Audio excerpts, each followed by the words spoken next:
Guys, Radhe Radhe. एक माँ बेटी के बारे में कुछ बताना चाहती हूँ। माँ बेटी का प्रेम ऐसा है। माँ बेटी का रिश्ता बहुत अनोखा है दोस्तों, बहुत ही अनोखा है। तो माँ बेटी के विषय में कुछ बताना चाहती हूँ, गाना गाना चाहती हूँ। आवा कैला हमसे दिदरिया मोरी माई हो, आवा कैला हमसे दिदरिया मोरी माई हो, हमसे कैला भेटया कवरिया मोरी माई हो, हमसे कैला भेटया कवरिया मोरी माई हो। से होई दिदरिया हमारी माई हो, हमसे कैला भेटया कवरिया मोरी माई हो।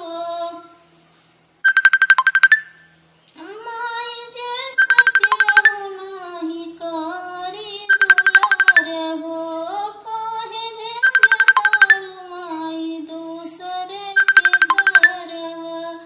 माई जैसा केहू नाही करी दुलार हो, काहे भेजा तारू माई दूसरे के घर। के लई हमारी खबरिया हमारी माई हो, के लई हमारी खबरिया हमारी माई हो, हमसे कैला भेटया कवरिया हमारी माई हो, हमसे कैला भेटया कवरिया हमारी माई हो। बचपन के दिन बहु ना भुलाबाई, बचपन के दिन कबहू ना भुलाब। बड़ा रे जतन से हमके तू पालू, बड़ा रे जतन से हमके तू पाल।